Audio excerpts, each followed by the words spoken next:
क्या हुआ कि चाइना भारत से इतना आगे निकल गया? हमने चाइना का क्या सहयोग कर दिया कि भारत इतना पीछे हो गया, चाइना इतना आगे हो गया? China global factory of the world कैसे बना? China 90% of the flag America का क्यों बना रहा है?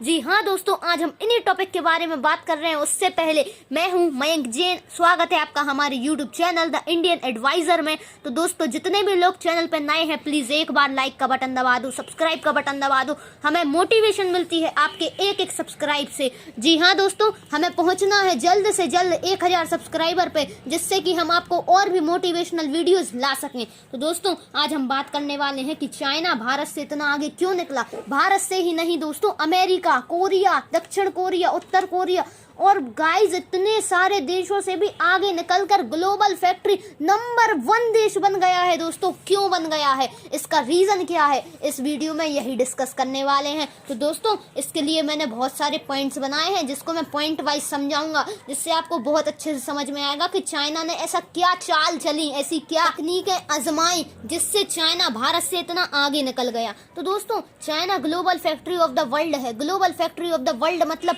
दुनिया का कोई भी ऑब्जेक्ट, दुनिया का कोई भी मटेरियल चाइना में बन जाता है, इसलिए इसको global factory of the world बोलते हैं। दुनिया का 80% एयर कंडीशनर चाइना में बनता है। 70% मोबाइल फोन, जी हाँ दोस्तों, जो आज हम रियलमी, MI, पोको, ये सारी डिवाइसेस, ये सारी कंपनियां चाइना की हैं। तो दोस्तों, इसके बाद आ जाते हैं तो 90% ऑफ द फ्लैग अमेरिका का चाइना बना रहा है। और guys 50% steel of the world guys China बना रहा है। ऐसा क्या हो गया कि भारत की जो कंपनी थी वो वर्ल्ड वॉर के टाइम पे इतना स्टील बनाती थी, आज वो इतना पीछे क्यों हो गई और चाइना 50% कैसे बना रहा है? दोस्तों, चाइना मैसिव प्रोडक्शन करता है। मैसिव प्रोडक्शन मतलब एक ही साथ बहुत सारा आइटम बना लेता है। इधर एक कार बनेगी तो वो 10 कार बनाएंगे, इधर एक कंपनी चलेगी वो 10 कंपनी चलाएंगे, हेडक्वार्टर एक रहेगा। तो दोस्तों, चाइना का ये रीति है, ये टेक्निक है कि चाइना इतना मैसिव प्रोडक्शन करता है जिससे चाइना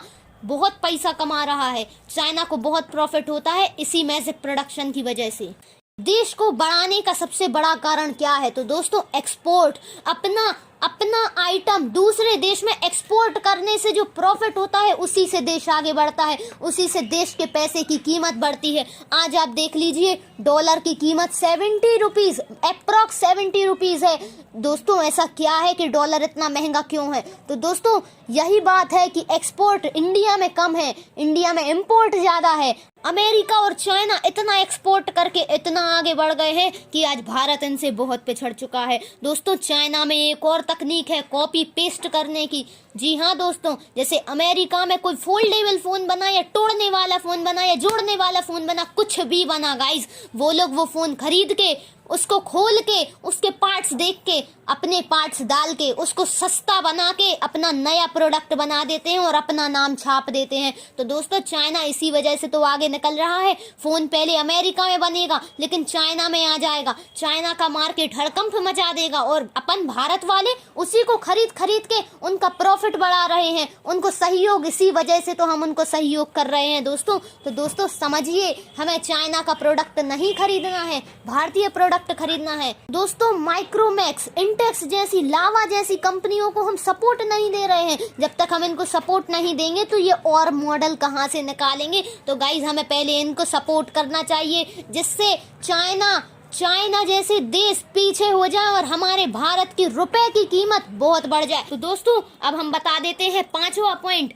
जिससे चाइना आगे निकला है। तो दोस्तों, चाइना में स्किल्ड लेबर होते हैं। स्किल्ड लेबर का मतलब वो इतना कुछ जानते हैं कि वो एक बार में 4 चीजें बना लेते हैं और भारत 4 लोग मिलके एक चीज बना पाता है। इस वजह से चाइना इतना आगे है। गाइस, उधर पे जितना लेबर काम करते हैं उतना पैसा मिलता है, लेकिन भारत में लेबर को उस हिसाब से पैसा नहीं मिलता है। इसलिए भारत में जो स्किल्ड लेबर हैं वो खेती किसानी कर रहे हैं, उनको खुद नहीं पता कि वो किस चीज में स्किल्ड है। 6वां रीजन ये है गाइस कि कोई भी देश को कुछ भी नया आइटम बनवाना हो, किसी भी बिजनेसमैन को नई प्रोडक्ट बनवानी हो, तो वो सबसे पहले चाइना आता है। क्यों? क्योंकि चाइना में जितने भी लोग हैं एक्सपीरियंस्ड है, टेक्नोलॉजी से रिलेटेड काम करते हैं, जिससे चाइना सबसे सस्ता देश माना जाता है। दोस्तों, जैसे कि किसी को भी कुछ बनवाना हो तो वो चाइना आएगा, और चाइना में 10 बिजनेसमैन भी आएंगे ना तो एक आदमी 10 के काम कर देगा। वो लोग दोस्ती बढ़ाना चाहते हैं जिससे कि दूसरे देश इनके यहाँ आए और इनके यहाँ से काम करवाएं। चाइना की सरकार क्या करती है दोस्तों, जितना भी उनका 90% एक्सपोर्ट से जितना भी पैसा आता है वो अपनी आर्मी में लगाती है, जिससे कि कोई भी देश उस पर हमला ना कर सके, और हमला कर भी दिया तो वो देश जरूर चाइना से हारेगा। तो दोस्तों मैं ये बात बताता हूँ, भारत को भी चाइना से आगे करना है, इसलिए आप लोगों को हमें सपोर्ट करना चाहिए। दोस्तों चाइना का मेन रीजन, चाइना इतना आगे क्यों निकला, लास्ट पॉइंट में सब कुछ बताऊंगा कि चाइना इतना आगे क्यों निकला। चाइना में जो बिजली है, इलेक्ट्रिसिटी, जी हाँ दोस्तों, ये जो सरल सी चीज है जो हमारे दिमाग में कभी आती नहीं, यही सबसे मुख्य कारण है। चाइना में इलेक्ट्रिसिटी बहुत ही सस्ती है और 24 घंटे अवेलेबल होती है, कभी भी चाइना में इलेक्ट्रिसिटी का कोई। तो दोस्तों भारत में क्या होता है, बड़ी बड़ी फैक्ट्रियों को जनरेटर लगाना पड़ता है, जिससे इलेक्ट्रिसिटी जाने के वक्त उन्हें जनरेटर का यूज करना पड़ता है, जिससे उनकी जो इनकम है वो और भी कम हो जाती है। तो दोस्तों ये थे आज के हमारे 9 टॉपिक जिनके बारे में हमने डिस्कस किया। तो दोस्तों जिसको भी वीडियो पसंद आया हो प्लीज एक बार लाइक, सब्सक्राइब, शेयर कर देना, क्योंकि बहुत मेहनत से वीडियो बनाते हैं।